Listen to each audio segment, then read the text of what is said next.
आप शांत हो जाए अपने लोग हैं भाई, शांत हो जाइए। जी बैठे थोड़ा सा गलन है थोड़ा सा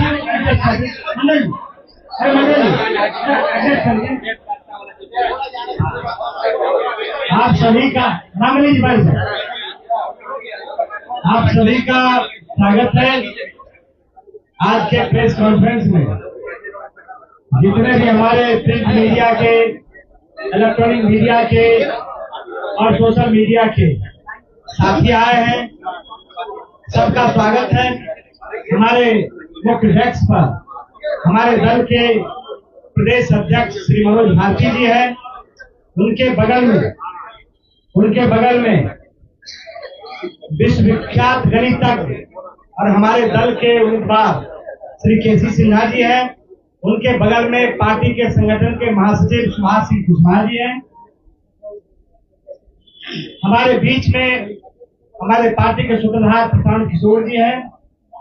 उनके बगल में देश के विख्यात कानूनविद वाई गिरी साहब हैं।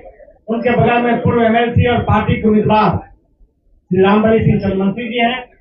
पार्टी के एमएलसी आफाक साहब हैं, ललन जी हैं, श्री मंडल जी हैं और कई महत्वपूर्ण लीडर हैं। हम प्रशांत जी को दें उसके पहले मैं आपको बताना चाहता हूं कि आज के प्रेस कॉन्फ्रेंस के संबंध में पूरे देश और दुनिया का नजर प्रशांत जी की ओर है। आपके भी मन में कई सवाल होगा। सवाल यह भी होगा कि आपने कहा था 25 सीट आएगा तो राजनीति छोड़ देंगे। आपके मन में यह भी होगा कि प्रशांत किशोर जी ने कहा था जब तक बिहार को बदहाली और गरीबी से नहीं निकालेंगे तब तक चैन का सांस नहीं लेंगे और बिहार को छोड़ के नहीं जाएंगे। ये सारा आपके मन में प्रश्न होगा। मैं आपसे कहना चाहता हूं, जनसुराज पार्टी ने ईमानदारी से, शुद्धता से और तन्मयता से बिहार के लोगों के लिए जो संकल्प लिया था उसमें हमने बहुत कामयाबी भी प्राप्त की। जो बिहार की राजनीति सिर्फ जाति धर्म पर, मंदिर मस्जिद पर होता था, उस राजनीति को एक व्यक्ति जो 2 साल तक पैदल चला और 1 साल तक गांव-गांव जाकर लोगों को जगाने का काम किया, उनके बच्चों के भविष्य के बारे में बात की, उसके शिक्षा के बारे में बात की। और यही कारण था जब चुनाव जीतने के बाद जब भारतीय जनता पार्टी के ऑफिस में प्रधानमंत्री जी को भी उन मुद्दों पर ही चर्चा करना पड़ा। भले ही उसके बाद वो कट्टा की बात करे, लेकिन उनको भी जो रोजी रोजगार, शिक्षा, लोगों का पढ़ाई, पलायन, इन्हीं चीज पर घूमते रहा। छोड़ दीजिए जो मुख्य विपक्षी पार्टी था उनको भी इस पर आना पड़ा। एक बात मैं जरूर कहूंगा, जो बिहार की राजनीति है, आपको लगता होगा जनसुराज को मात्र 3.34% वोट आया है। लेकिन बिहार में ये भी तय हो गया है कि जब तक लालू जी का भय रहेगा तब तक बिहार में वोट का ध्रुवीकरण होते रहा और उसी के चलते जनसुराज की को पराजय का सामना करना पड़ा। मैं सीधे तौर से प्रशांत किशोर जी को देना चाहता हूं। आप मुझे नहीं सुनना चाहते हैं, मैं प्रशांत जी को देना चाहता हूं, वो अपनी बात रखें। बहुत बहुत धन्यवाद साथियों। सबसे पहले तो आप सबका यहाँ समय निकालकर आने के लिए शुक्रिया। जिस दल को सिर्फ 3.5% वोट मिला है उसकी प्रेस वार्ता में इतने प्रेस के साथी आए हैं तो ये दिखाता है कि कुछ तो काम हम लोगों ने सही किया होगा। हम लोग बिहार आज से 3.5 साल पहले व्यवस्था परिवर्तन के संकल्प से आए थे। एक ईमानदार प्रयास किया है और उसमें बिल्कुल सफलता नहीं मिली, ये मानने में कोई गुरेज नहीं है।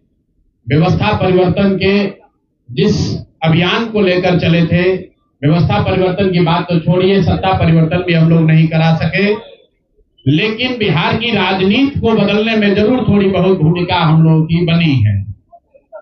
तो हम लोगों से जरूर कुछ गलती हुई होगी, हम लोग के प्रयास में, हम लोग के सोच में, हम लोग के बताने के तरीके में जरूर कुछ गलती रही होगी कि जनता ने हम लोगों को नहीं चुना है, जनता ने हम लोगों पर वो विश्वास नहीं दिखाया।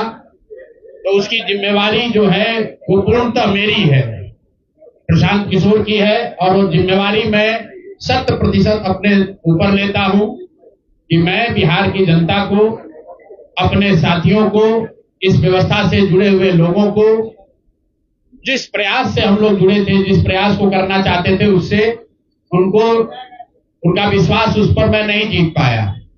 हम लोग सामूहिक तौर पर हारे हैं और आत्मचिंतन का समय है, हम लोग भी चिंतन करेंगे।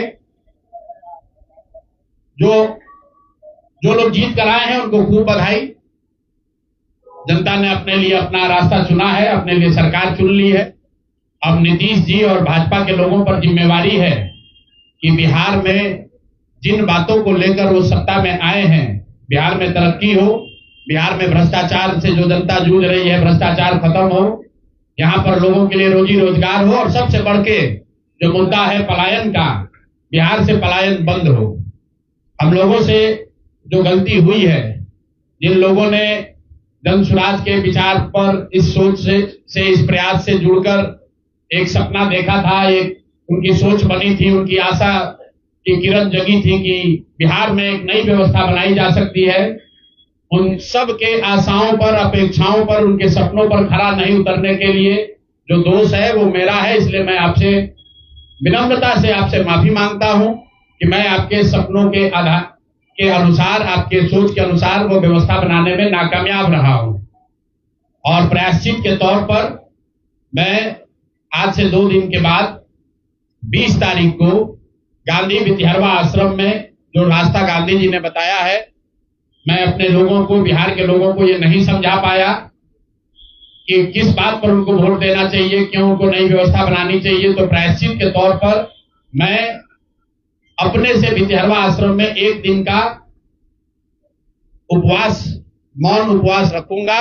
जो भी जन स्वराज के साथी हैं वो जहां पर है वहां, अगर वो समझते हैं कि हम लोग के प्रयास में, सोच में जो कमी रह गई, उसको सुधार के लिए प्रायश्चित के तौर पर हम लोग 1 दिन का सामूहिक उपवास रखेंगे। मैं खुद विद्यारवा, गांधी आश्रम विद्यारवा में रहूंगा, 24 घंटे का एक उपवास रखेंगे।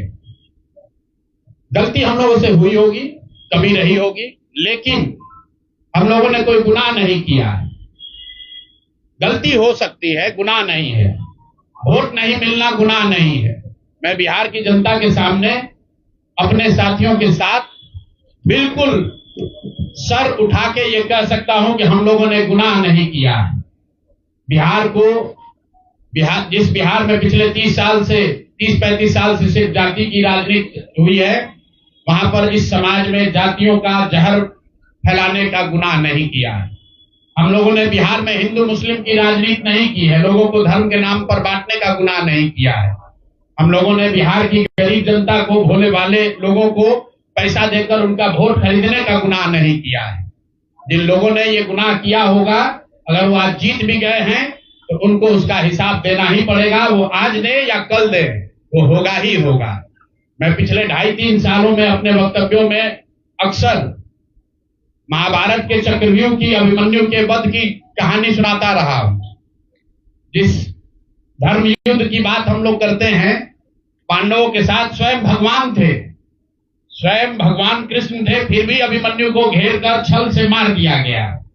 लेकिन उसके आगे की भी एक कथा भी है कि अभिमन्यु को मार दिया गया, लेकिन उससे महाभारत नहीं जीता गया। महाभारत जीता तो अंत में वही जो सही रास्ते पर था, जो धर्म के साथ था। तो आप निश्चित जानिए कि जीत तो जन स्वराज की ही होगी। आज जरूर धक्का लगा है और उसके लिए जो कुछ भी कमी है उसको सुधारा जाएगा और उतनी ही ताकत से फिर खड़े होंगे। अगर आप ये कुछ लोग ये सोच रहे हैं कि मैं बिहार छोड़ दूंगा, तो आपका ये भ्रम है। अंग्रेजी में एक फ्रेज है, you are not defeated till you quit. जब तक आप छोड़ेंगे नहीं तब तक आप हार नहीं सकते हैं। तो प्रशांत किशोर की और जन स्वराज में मेरे साथ जुड़े हुए साथियों की बिहार सुधारने की जो जिद है, उस जिद के सामने दूसरा कुछ भी इस जीवन में नहीं है। उस जिद से पीछे हटने वाले नहीं हैं। पूरी ताकत से, पूरी ईमानदारी से लोग कह रहे हैं कि मैंने 3-3.5 साल में बहुत मेहनत किया है, तो जितनी मेहनत करते हुए आपने मुझे 3 साल में देखा है, उससे दुगनी मेहनत करेंगे और पूरी ताकत से लगेंगे। पीछे हटने का सवाल नहीं है। जब तक बिहार को सुधारने के अपने संकल्प को पूरा न कर लें, तब तक पीछे हटने का कोई सवाल ही नहीं है। अब चुनाव के परिणामों को लेकर जो बात है, उस पर बहुत विवेचना हो रही है। आपने भी कहा, बड़े बड़े विशेषज्ञ आकलन कर रहे हैं। कोई बता रहा है कि पैसे से जीत लिया गया, कोई बता रहा है कि लालू जी के डर से ध्रुवीकरण हुआ इसलिए जीता गया, कुछ लोग बता रहे हैं कि जातियों की बात अभी पूरी तरह खत्म नहीं हुई। मैं यहां चुनाव के विश्लेषण के लिए नहीं बैठा, लेकिन एक बात तो बिल्कुल स्पष्ट है कि पहली बार स्वतंत्र भारत के इतिहास में और खासकर बिहार में पहली बार ऐसा हुआ है कि कोई चुनाव जिसमें सरकार ने करीब करीब 40,000 करोड़ रुपया जनता के पैसे को खर्च करने का वादा किया है। और मुझे लगता है कि वही एक कारण है जिसकी वजह से एनडीए को इतना बड़ा बहुमत मिला है। मैं सिर्फ आपके ध्यान में लाना चाहता हूं कि 10,000 रुपए की बड़ी चर्चा हो रही है। लोग बता रहे हैं कि 10,000 पर लोगों ने वोट बेच दिया। बिल्कुल नहीं है, ये बात सही नहीं है। मेरा आज भी ये यकीन है कि 10,000 रुपए के लिए बिहार के लोग अपना वोट, अपना बच्चों का भविष्य नहीं बेचेंगे। अगर 10,000 रुपए को आप जोड़िएगा तो प्रतिदिन 5.5 रुपया हुआ। 5.5 रुपए में कौन अपना वोट बेचेगा? लोगों ने 10,000 रुपए के लिए सिर्फ वोट नहीं बेचा है। आपको देखने, जानने, समझने की जरूरत है। और इस पर यह बहस भी हो रहा है। सत्ता में जो लोग आए वो कह रहे भैया हम तो सरकारी योजना चला रहे थे, जो विपक्ष में है वो कह रहा है हम योजना नहीं चला रहे थे, आप पैसा देके वोट खरीद रहे थे। इसका कोई अंत नहीं है, इस बहस का कोई अंत नहीं है। चुनाव आयोग पर लोग टीका टिप्पणी कर रहे हैं, वो चुनाव आयोग का विषय है।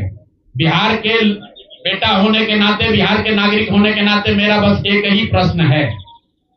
हर विधानसभा क्षेत्र में 60 से 62,000 लोगों को कम से कम 10,000 रुपया सीधे तौर पर सरकार ने दिया है। सिर्फ 10,000 रुपया नहीं दिया, ये कहा कि आपको स्वरोजगार के लिए 2 लाख रुपया दिया जाएगा और उसकी पहली किस्त के तौर पर, बयाना के तौर पर 10,000 रुपया उसको दिया गया। और पूरा सरकारी तंत्र लगाया गया लोगों को ये बताने के लिए कि अगर आप एनडीए को वोट देते हैं तो आपको 10,000 रुपए के साथ साथ आने वाले 6 महीनों में 2 लाख रुपए तक की सहायता मिलेगी। इसको करने के लिए पूरा सरकारी तंत्र लगा। जीविका की दीदियों को बैठाया गया। जितने यहाँ पर आशा आंगनवाड़ी सेविकाएं हैं उनकी सैलरी, उनका मानदेय बढ़ाकर उनको जोड़ा गया। लोग कह रहे हैं भैया काडर कहाँ है? मेरे भाई 2 लाख लोगों को, आप ध्यान रखिए, सिर्फ 10,000 रुपए लोगों को नहीं दिया गया है। हर विधानसभा में, मैं बहुत जिम्मेवारी से जो सरकारी आंकड़ा है वही बता रहा हूं, हर विधानसभा में 60 से 62,000 महिलाओं को 10,000 रुपया दिया गया है। करीब करीब 1 लाख आंगनवाड़ी सेविका, आशा वर्कर और ममता की से जुड़ी हुई महिलाओं को करीब करीब सरकार ने 10,000 करोड़ रुपया अलग से दिया है। इसके साथ ही विकास मित्र और टोला सेवकों को 25,000 रुपया एक बार में, और जो लोग प्रवासी मजदूर बाहर से आए उनको 5,000 रुपया दिया गया है कपड़ा के नाम पर।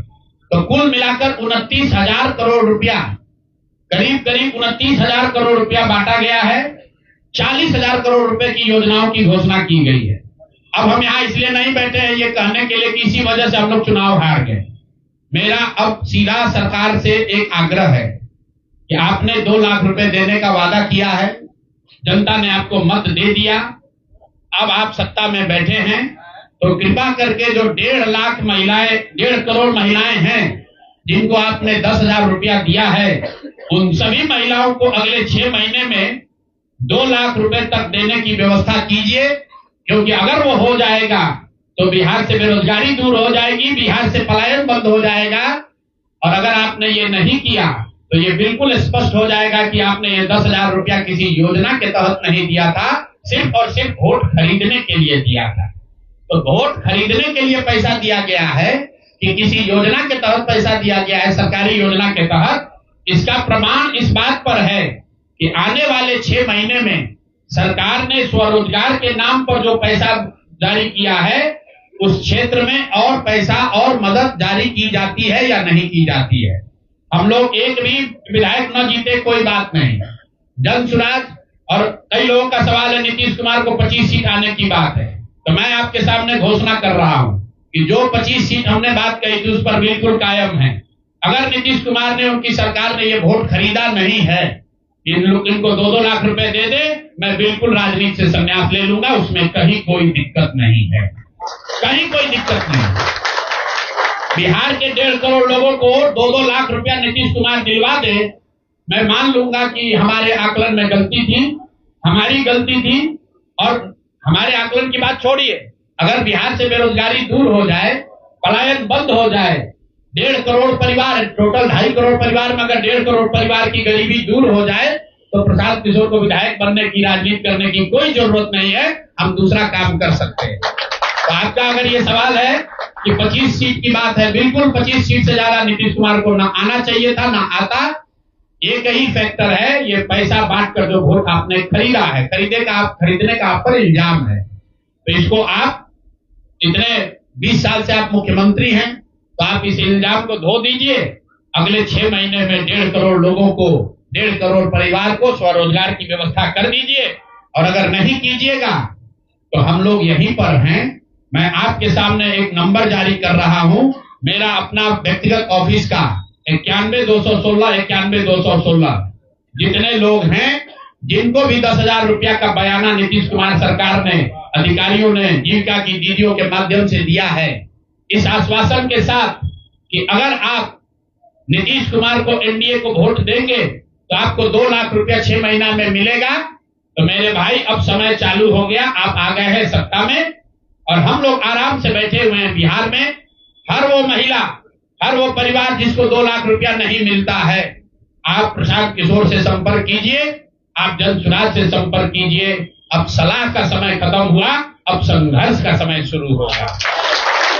हमने 3.5 साल लोगों को सलाह दिया है, हमने 3.5 साल लोगों को जाकर घर घर हाथ जोड़ा है, कभी वोट नहीं मांगा। लोगों को यही कहा कि अपने बच्चों के लिए वोट दो, अच्छे लोगों को जिताओ। लोगों ने अपने हिसाब से अच्छे लोगों को जिताया है। जिन मुद्दों पर जिताया है उसका मैं स्वागत करता हूं कि स्वरोजगार ही सबसे ज्यादा जरूरी है। उसका वादा एनडीए की सरकार ने किया है, नीतीश कुमार ने किया है और 10-10 हजार रुपया बानगी के तौर पर, एडवांस के तौर पर उन महिलाओं को दिया है। तो अब अगले 6 महीना में उन सभी महिलाओं को, उन सभी परिवारों को नीतीश कुमार की सरकार स्वरोजगार का अवसर दे, उनको 2 लाख रुपए की मदद दे, ताकि वो 1.5 करोड़ परिवार के लोग बेरोजगारी से बाहर निकल सके, गरीबी खत्म कर सके और उनके बच्चे गुजरात में, तमिलनाडु में जाकर मजदूरी न करें। और अगर ये नहीं होगा तो हम लोग तो विधानसभा में हैं नहीं। जनता ने जो आदेश दिया है कि गांव गांव घूमिए और लोगों की मदद कीजिए, तो जिनको भैया ये 2 लाख न मिले वो प्रशांत किशोर के पास चले आइए, जन सुराज के साथियों के पास आइए। आपकी आवाज बनकर, आपके साथ खड़े होकर ब्लॉक, पंचायत, डिस्ट्रिक्ट के ऑफिसेज में, सरकारी दफ्तरों में हम लोग चलेंगे। जरूरत पड़ेगा नीतीश कुमार के पास चलेंगे, क्योंकि उन्होंने कहा है कि 10,000 रुपया बयाना ले लीजिए, जब मैं जीत कर आऊंगा आपको 2-2 लाख रुपए दूंगा, ताकि सब लोग अपने पैर पर खड़े हो जाएंगे। तो जन सुराज के लोग अब ब्लॉक में, और जिन लोगों ने, आपने सुना होगा सहारा में लोगों को कहा गया पैसा डबल हो जाएगा, सहारा के जिन लोगों ने एजेंट बनकर, समाज के कई लोगों ने सहारा में पैसा जमा कराया, सहारा वाले भाग गए तो लोग एजेंट को खोज रहे हैं। तो जो सरकारी अफसर नेतागिरी कर जिन लोगों ने किया है, सरकार की ओर से आश्वासन दिया है कि हम लोग आपको रोजगार देंगे, 2 लाख रुपया देंगे, जो जिन जीविका की दीदियों ने एक एक महिला को जाकर समझाया है, बूथ पर बैठकर वोट दिलवाया है, सिंबल सिखाया है, क्रमांक संख्या बताया है, वो जीविका की दीदियों की जिम्मेवारी है कि जिनको आपने ये काम कराया है, जिनके बच्चों का भविष्य आपने 10,000 रुपया में आपने सौदा कराया है, उनको पैसा मिले। और अगर वो 2 लाख रुपया नहीं मिलेगा तो 6 महीने का समय है। 6 महीने के बाद हर वो व्यक्ति जिसको पैसा नहीं मिले, उसके लिए जन सुराज का, प्रशांत किशोर का दरवाजा खुला हुआ है। आप आइए, हम लोग आपकी आवाज बनेंगे, आपके साथ खड़े होंगे। हम लोग विधायक सांसद नहीं है, लेकिन समाज में हमारी ताकत जो आवाज है, आपके आशीर्वाद से वो आवाज आपके साथ जोड़ेंगे और हर हालत में आपको ये 2 लाख रुपया मिले, इसकी लड़ाई को जारी रखेंगे। दूसरी बात जो करके मैं खत्म करूंगा, चुनाव से पहले सरकार के भ्रष्टाचार को लेकर, भ्रष्टाचारी मंत्रियों को लेकर इसी जगह पर हम लोगों ने कई प्रेस कॉन्फ्रेंस किए हैं। नीतीश कुमार को कभी व्यक्तिगत तौर पर बेईमान नहीं बताया गया है, भ्रष्ट नहीं बताया गया है, लेकिन हम लोगों का ये मानना था कि नीतीश जी का स्वास्थ्य अच्छा नहीं है, अगल बगल के लोग लूट रहे हैं, चला रहे हैं। अभी परिणाम आए हैं, नीतीश जी को देखकर लग रहा है कि नीतीश जी बिल्कुल स्वस्थ दिख रहा है। तो अब मेरी उनसे अपेक्षा है कि 2 दिन के बाद अभी मंत्रिमंडल बनने वाला है। कल प्रधानमंत्री जी ने भी कहा है कि बहुत बड़ी जिम्मेवारी है, हम लोग इलेक्शन मोड में नहीं, इमोशनल मोड में हैं। तो उसी इमोशनल मोड में मेरी आपसे अपेक्षा है कि भारतीय जनता पार्टी की लीडरशिप और नीतीश कुमार एक ऐसा स्वच्छ मंत्रिमंडल बनाएं जिसमें कोई दागी मंत्री न हो, कोई भ्रष्टाचारी न हो। जनता ने आपको सरकार बनाने का मैंडेट दिया है, भ्रष्टाचार करने का, भ्रष्टाचारियों को सरकार में शामिल करने का मैंडेट नहीं दिया है, भ्रष्टाचार करने का मैंडेट नहीं दिया है, लूटने का मैंडेट नहीं दिया है। तो मैंडेट, बिल्कुल मैंडेट का सम्मान है। जनता लोकतंत्र है, जनता मालिक है, जनता ने जिनको सत्ता में बैठाया है वो सत्ता में बैठे, लेकिन सत्ता में बैठकर लूटने का मैंडेट जनता ने नहीं दिया है। तो मेरी अपेक्षा है कि नीतीश जी, माननीय प्रधानमंत्री मोदी जी, अमित शाह जी, जिन्होंने बिहार की जनता को ये बताया है कि हम आपका विकास करेंगे, आपके बच्चे अब गुजरात नहीं जाएंगे मजदूरी करने, तो भाई अब आपकी जिम्मेवारी है ऐसा मंत्रिमंडल बनाइए ताकि बिहार के लोगों का पलायन बंद हो, यहाँ से बेरोजगारी खत्म हो और जो पिछले 5 साल से लोग भ्रष्टाचार से जूझ रहे हैं वो आगे भ्रष्टाचार न हो। मेरी बात यहाँ खत्म हुई। अब आपके जो सवाल हैं वो आप सवाल कर सकते हैं। बहुत बहुत धन्यवाद।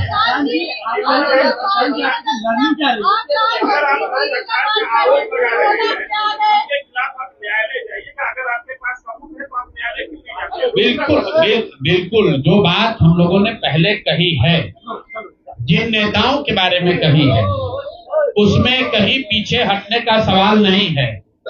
मैंने आपको कहा था कि प्रेस के जरिए उसको बताया गया, ये अपेक्षा की गई कि सरकार के जो मुखिया हैं उस पर एक्शन लेंगे, उन्होंने एक्शन नहीं लिया। दूसरा, जनता की अदालत में गए, जनता ने भी उन्हीं नेताओं को फिर से जिताकर भेज दिया। कई लोग जिन पर इसी जगह पर मैंने आरोप लगाया है, जिनके आरोपों की बात कही गई है, उनको जनता ने भारी मत से जिताकर भेजा है। तो भाई अब जिम्मेवारी है सरकार के मुखिया के तौर पर नीतीश कुमार जी ये तय करें कि वो लोग सरकार के हिस्सा होंगे कि नहीं होंगे। अगर होते हैं तो निश्चित तौर पर जनता के बीच में भी उनके खिलाफ जाएंगे और जहां जरूरत पड़ेगी कोर्ट में भी जाएंगे। 70,000 के सीएजी के मामले में जो सीएजी ने 70,000 रुपए के अनअकाउंटेड मनी की बात कही है, उस पर ऑलरेडी जन सुराज हाईकोर्ट में रीट हम लोगों ने फाइल किया हुआ है। जहां तक व्यक्तिगत मामले हैं, जिन 4 नेताओं के बारे में बात की गई है, जैसे ही मंत्रिमंडल बनता है और अगर वो लोग फिर से सरकार में शामिल होते हैं, सरकार के हिस्सा बनते हैं, तो हम लोग निश्चित तौर पर न्यायालय का दरवाजा खटखटाएंगे। 10,000 रुपए की बात आपने करी, 10,000 रुपए चुनाव से पहले देने लगे। आपने कहा कि 25 से ज्यादा सीटें आएंगी तो चुनाव से पहले ही आपने कहा था कि आप इस्तीफा दे देंगे। तो कंडीशन अप्लाई उस समय क्यों नहीं करते? बिल्कुल ठीक बात है कि आपने कहा, हम पहली बात जो आप लोग कह रहे राजनीति से हम किस पद पे है कि इस्तीफा दे दें? सुन रहे हैं, आ रहे हैं, किस पद पर है कि इस्तीफा दे दें? आप एक मिनट, आपने सवाल, एक मिनट दिए, आपने सवाल किया है, जायज बात है। आपने कहा था कि 25 से ज्यादा आएगा तो आप संन्यास ले लें। तो भैया किस पद पर हैं जिससे मैं इस्तीफा दे दूं? अगर किसी पद पर हैं, ये तो नहीं कहा था कि बिहार छोड़कर चले जाएंगे, बिहार में रहेंगे और राजनीति नहीं।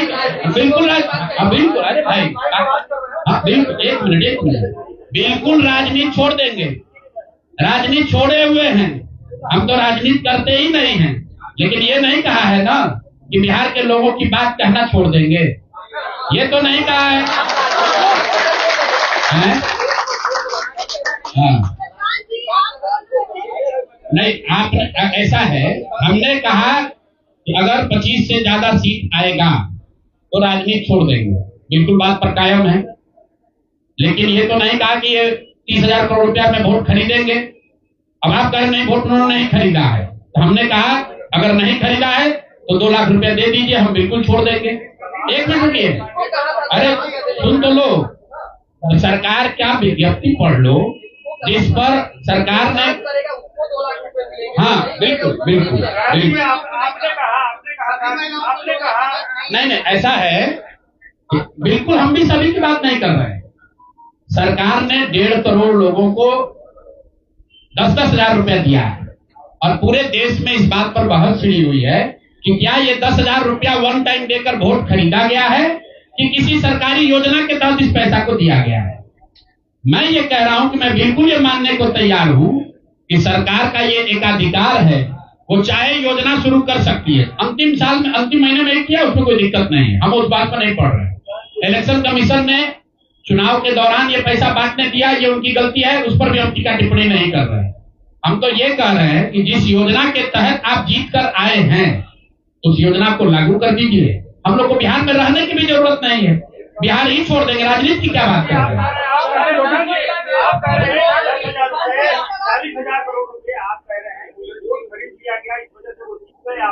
ना हम नहीं हारे, हम हारे नहीं, हम तो रेस में ही नहीं है, हम तो रेस में ही नहीं है।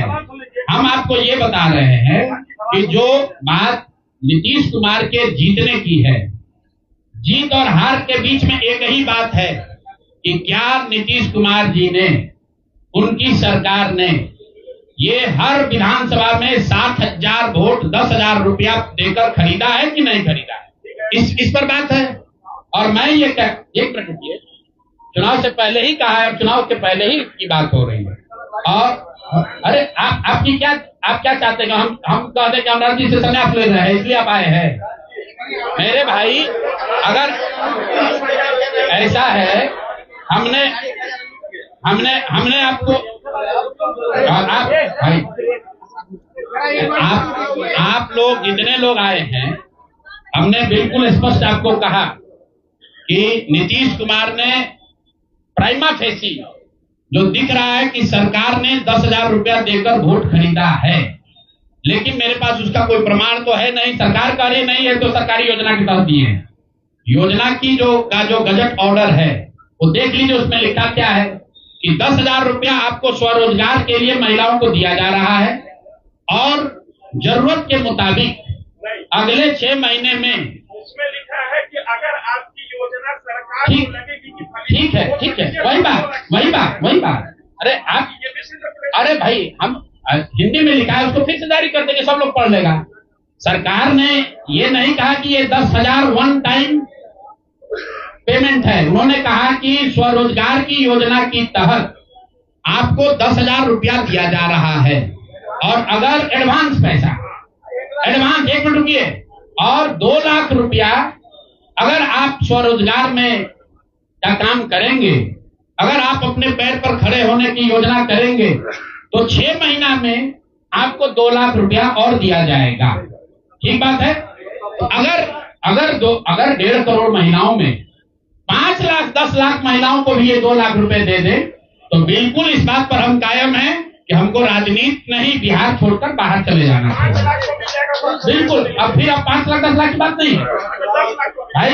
एक मिनट रुकिए, आप लोग इतना वरिष्ठ पत्रकार हैं, इतना बात को पकड़े हुए हैं और हम लोग बात से हटने वाले लोग नहीं हैं। हम नीतीश कुमार नहीं हैं जो सदन में खड़ा होकर कहेगा कि मिट्टी में मिल जाएंगे, भाजपा में नहीं जाएंगे, और उसी भाजपा के साथ उनको महान पुरुष आप बता रहे हैं। सुनिए, हम अपनी बात पर कायम हैं।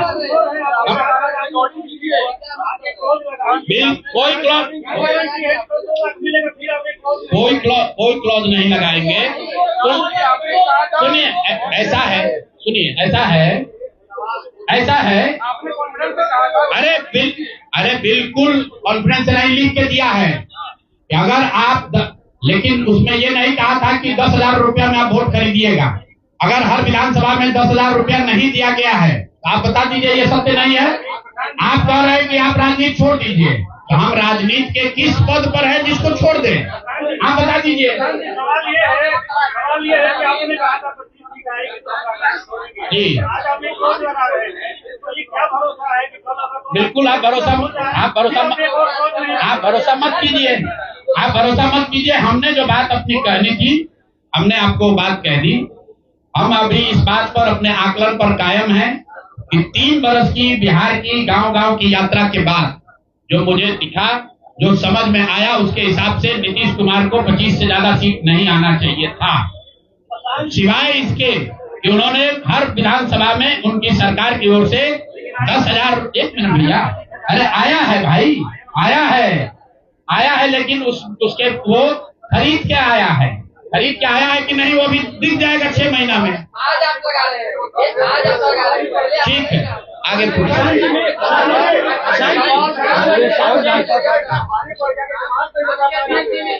बिल्कुल, ये हमने आपको अपने वक्तव्य में कहा कि हम लोग बिल्कुल असफल साबित हुए। हमने जो बात यहाँ बिहार के लोगों को बताई वो लोगों को समझ में नहीं आया, लोगों को स्वीकार्य नहीं है। हम अपनी गलती मान रहे हैं, लेकिन जो मैंने आपको कहा कि वोट नहीं मिलना, सुनिए, वोट नहीं मिलना गुनाह नहीं है, वोट नहीं मिलना क्राइम नहीं है। हमने भ्रष्टाचार नहीं किया है, हमने हिंदू मुस्लिम नहीं किया है, हमने जाति की राजनीति नहीं की है, हमने वोट नहीं खरीदा है। चलिए आगे बढ़िए। पूरे प्रेस वार्ता में एक ही व्यक्ति को नहीं पूछेंगे।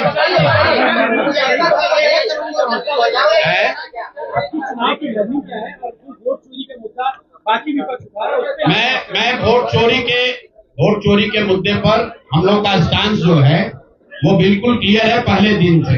ये बिहार का मुद्दा नहीं है। जो चुनाव की पूरी प्रक्रिया है उसमें वोटर लिस्ट बनने से लेकर आचार संहिता के अनुपालन का, वोटिंग के दिन के, जैसे यहाँ पर आप जीविका की दीदियों को बाकायदा आपने मोबिलाइजर बनाकर सरकारी व्यवस्था के तहत बूथ में बैठाया है। तो पूरे वोटर लिस्ट बनाने की प्रक्रिया, आचार संहिता के अनुपालन की प्रक्रिया, वोटिंग के दिन जो हो रहा है वो, उसमें सरकारी तंत्र का इस्तेमाल, दुरुपयोग या उपयोग, और वोटिंग के बाद जो महाराष्ट्र से लगातार दिख रहा है कि अंतिम 2 घंटे में 15%, 20% एक्स्ट्रा वोट होना, फिर चुनाव आयोग का उसका डिटेल नहीं जारी करना, और 3 दिन के बाद ये बताना कि इतना वोट हो गया। ये बड़े मुद्दे हैं। हम लोग बहुत छोटी पार्टी हैं, हम लोग को तो इतना नहीं ताकत है, लेकिन आपके माध्यम से मैं ये जरूर देश के विपक्ष को ये कहना चाहूंगा कि इस पर गंभीरता से बात करने की, और इसको जरूरत पड़े तो सुप्रीम कोर्ट में ले जाने की जरूरत है कि आज की तारीख में, आज की स्थिति में जो आचार संहिता पहले से बना हुआ है वो कितना कारगर है या नहीं कारगर है। अगर सिर्फ इसमें वोटर रोल की बात नहीं है, SIR सिर्फ वोटिंग रोल की बात है, लेकिन जिस तरह से वोटिंग हुई है, आप बताइए कि सुरक्षा कर्मियों में होमगार्ड को यहीं पर इसी बिहार में लालू जी की जब सरकार थी, TN सेशन का जमाना था, उन्होंने कहा था कि नहीं, कोई लोकल आदमी यहाँ चुनाव की प्रक्रिया में हिस्सा नहीं लेगा, होमगार्ड का कोई आदमी हिस्सा नहीं लेगा। उसी बूथ पर आप आज के चुनाव आयोग ने उस जीविका दीदी को बैठाया है जिसको एक तरीके से सरकार ने कॉन्ट्रैक्ट दिया है कि आपको इतने लोगों को वोट दिलवाना है। मैं आपको एक उदाहरण देता हूं। मधुबनी विधानसभा क्षेत्र है, मैं डिटेल में नहीं जाना चाहता था, लेकिन आप पूरे रहे। मधुबनी विधानसभा क्षेत्र है, वहां से उपेंद्र कुशवाहा जी के पार्टी के उम्मीदवार चुनाव जीत कर आए। मैं पूरे यहाँ पर जितने मीडिया के साथी हैं, जितने यहाँ चुनाव के विशेषज्ञ हैं, आप भी यूट्यूबर हैं, मैं दावा कर रहा हूं आज हो 5 महीने के बाद हो, आप मधुबनी विधानसभा क्षेत्र में जाइए, वहां पर एनडीए के प्रत्याशी को 1 लाख से ज्यादा वोट आया है। एनडीए को वोट मिला, 10,000 रुपए के लिए मिला, नहीं मिला छोड़िए। हम इस बात से दंग हैं कि मधुबनी में कितने लोग ऐसे हैं वोटर जो कि उपेंद्र कुशवाहा जी के पार्टी का सिंबल भी जानते हैं। भाई एलायंस वोट तो उनके पार्टी के सिंबल को पड़ा है ना, एलायंस का कोई सिंबल नहीं है।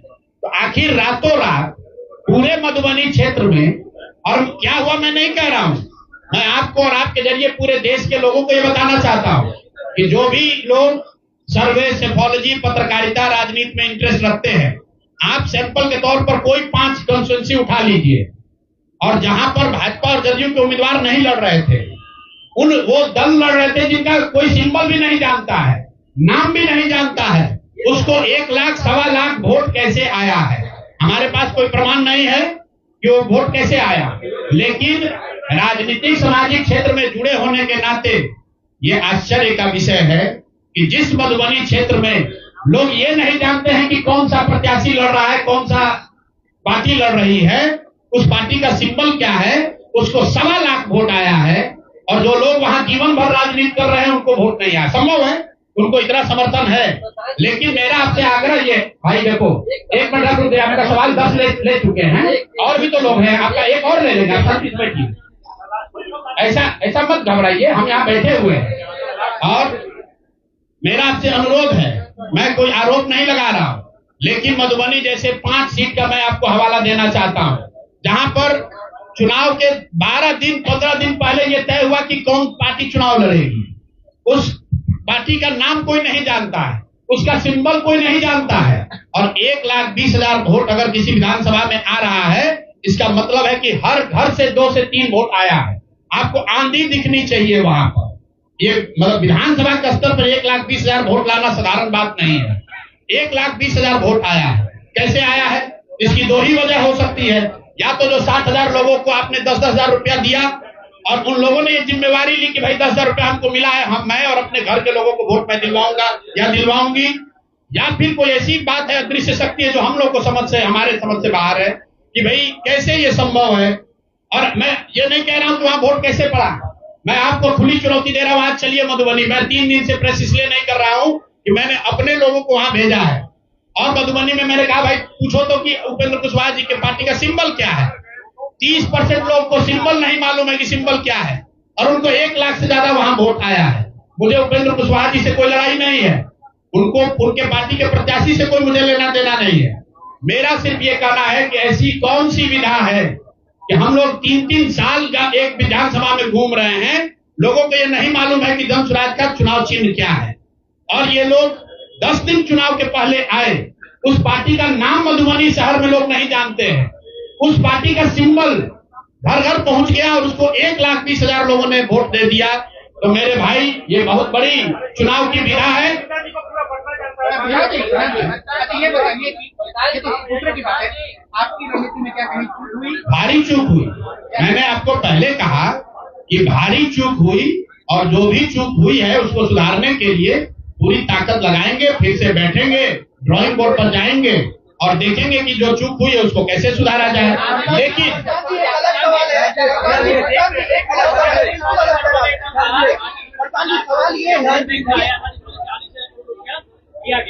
नहीं, जो टोटल पैसा सरकार ने अनाउंस किया है सितंबर अक्टूबर में, अगस्त और सितंबर को अगर आप जोड़ लेंगे तो कुल 18 योजनाओं की सरकार ने घोषणा की है।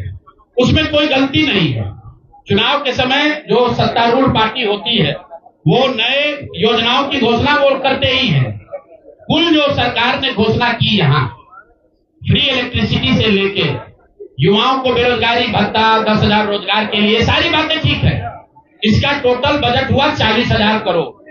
40,000 करोड़ में से 29,000 करोड़ रुपए की योजना सरकार ने रोल आउट की। 11,000 करोड़ को तो शुरू ही नहीं किया, और इस 29,000 करोड़ में से जो सबसे बड़ी योजना है वो है स्वरोजगार की योजना, जिसमें हर विधानसभा क्षेत्र में 60 से 62,000 परिवारों में एक महिला को 10,000 रुपया दिया गया।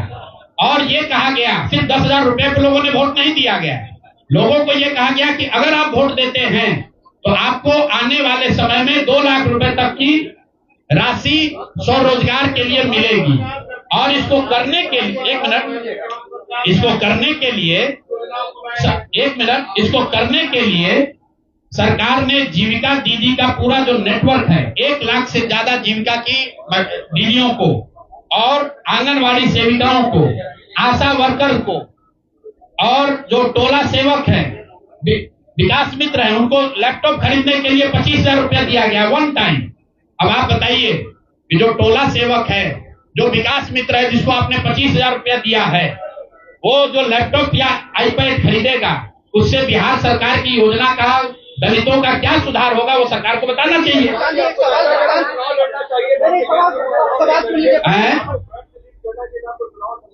भैया ऐसा है कि जब हमारी बात को जनता ने माना ही नहीं है तो हम लड़े या न लड़े। इमरान, एक मिनट रुकिए, आज एक सवाल आपने पूछा या तो जवाब दे लें। इमरान खान ने अपनी पार्टी शुरू की थी पाकिस्तान में आज से करीब 25-30 साल पहले, और वो खुद पहले चुनाव में 7 जगह से चुनाव लड़े। उनकी पार्टी तो हारी, वो 7 जगह से खुद भी हारे। तो मेरे चुनाव लड़ने नहीं लड़ने का वो एक टेक्निकल बात है, उस पर चर्चा हो सकती है। कुछ लोगों का ऐसा मानना हो सकता है कि मेरे लड़ने से फायदा होता, कुछ लोगों का ऐसा मानना है कि मेरे न लड़ने से फायदा है, वो अलग विषय है।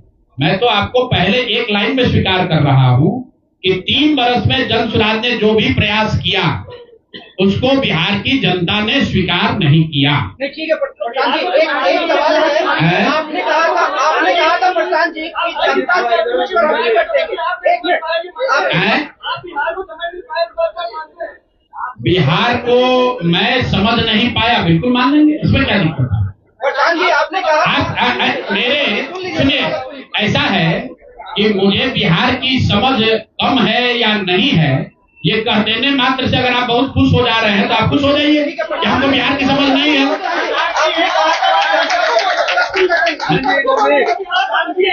मेरे भाई ऐसा है, अगर हमने हमारे आप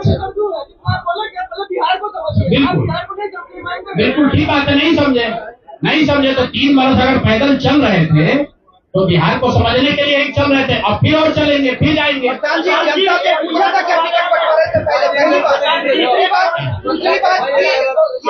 कई प्रत्याशियों ने आरोप लगाए टिकट वितरण पे सवाल खड़े किए थे, क्या लगता है जनता उससे भी डाइवर्ट हुई कि प्रशांत किशोर कहा? अच्छा ऐसा है, बस सुन लीजिए, ऐसा है पूरे चुनाव के दौरान मैंने आपको पहले कहा कि हमसे गलती हो सकती है लेकिन हम लोगों ने गुनाह नहीं किया। आप लोग जो बात कर रहे हैं वो इस अंदाज में बात कर रहे हैं जैसे प्रशांत किशोर ने कोई गुनाह कर दिया है, बिहार को सुधारने का प्रयास करके कोई गुनाह कर दिया है, और आप लोग आए हैं हमारा यहाँ पर पोस्टमार्टम करने। तो आप लोगों का स्वागत है। रुकिए, 1 मिनट रुक जाइए, आप बहुत भारी पत्रकार हैं, 8-9 सवाल कर चुके हैं, और लोगों को भी मौका दीजिए, आपका भी सवाल किया जाए। 1 मिनट रुक जाइए, अरे रुक जाओ भाई, 1 मिनट रुकिए। जहां तक बात है बिहार को समझने नहीं समझने की, तो मैं बिल्कुल कैमरे पर आपसे मान रहा हूं कि मुझे नीतीश कुमार, लालू जी, सम्राट चौधरी, अशोक चौधरी जैसे धुरंधर नेताओं की तरह बिहार की समझ नहीं है। मुझे नहीं समझ है कि बिहार को जातियों के आधार पर कैसे और बांटा जाए। मुझे इस बात की समझ नहीं है कि बिहार को हिंदू मुसलमान के नाम पर कैसे और बांटा जाए। मुझे ये समझ नहीं है कि 10,000 रुपया देकर कैसे वोट और खरीदा जाए। जिनको समझ है वो लोग जीत कर आए हैं और उनको सत्ता मुबारक हो, और बिहार की जनता को वो लोग मुबारक हो। आपने कहा कि अरे रुको भाई, आप इनके सवाल का जवाब दे ले। अच्छा उनके बाद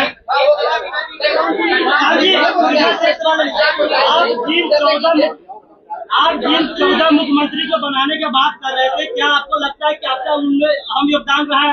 खास करके बिहार के कोई योगदान नहीं है। आप लोग जो हम लोग बोलते रहे हैं उसको जाकर देख लीजिए। आपने कहा कि उम्मीदवार गलत चुने हैं। यहाँ जितने लोग बैठे हुए हैं, हमारे बगल में केसी सिन्हा जी चुनाव लड़े हैं कुमरार से।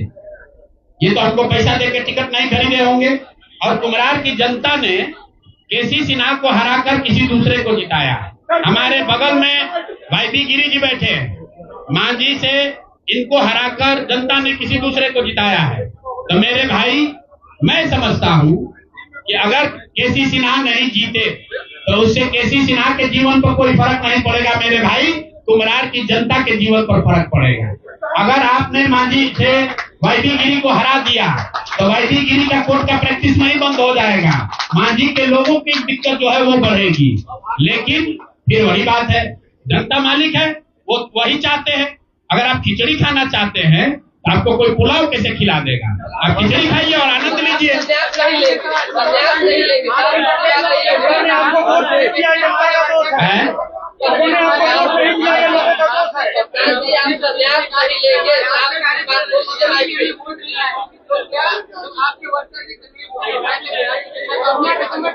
नहीं, ठीक बात है। हमने आपको पहले कहा कि जो कुछ भी हम लोगों ने प्रयास किया उसमें जनता को हम लोग नहीं समझा पाए और उसका दोष हम पर है, उसकी जिम्मेवारी हम लोगों पर है। और लेकिन अगर नहीं समझा पाए तो उसको समझाने की जो आगे की जिम्मेवारी है वो भी हम ही पर है।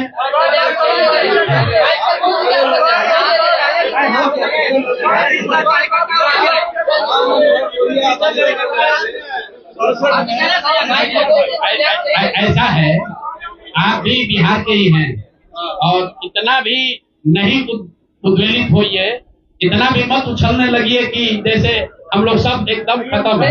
आपकी बात तो सुन लिया गया, आपको अलग से साक्षात्कार चाहिए।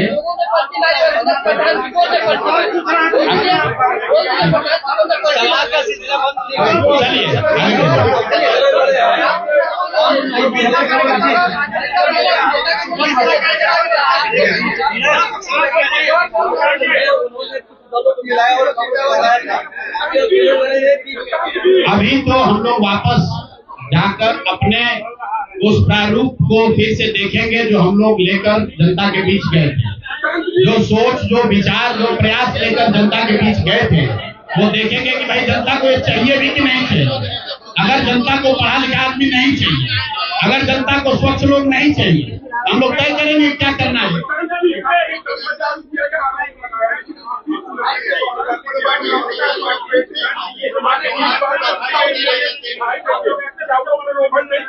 तो लोग देखिए, चुनाव के दौरान वादा करना एक बात है और किसी को रुपया दे देना दूसरी बात है। पहली बार देश के इतिहास में ऐसा हुआ है कि वोटिंग के पहले 2 दिन पहले, 4 दिन पहले आपको बाजाबता घर बुलाकर 10,000 रुपया दिया गया है और ये कहा गया है कि आप अगर एनडीए को वोट देंगे, नीतीश कुमार को वोट देंगे तो आपको 2 लाख रुपए तक की और राशि आगे मिलेगी। ऐसा इस देश के राजनीतिक इतिहास में पहले कभी नहीं हुआ। ऐसा कभी नहीं हुआ है कि आचार संहिता के बाद, आचार संहिता लागू होने के बाद आप एक विधानसभा क्षेत्र में 60 से 62,000 महिलाओं को 10-10 हजार रुपया दे रहे हैं और आप राजनीतिक सुचिता की बात करते हैं। ये बात उचित नहीं है।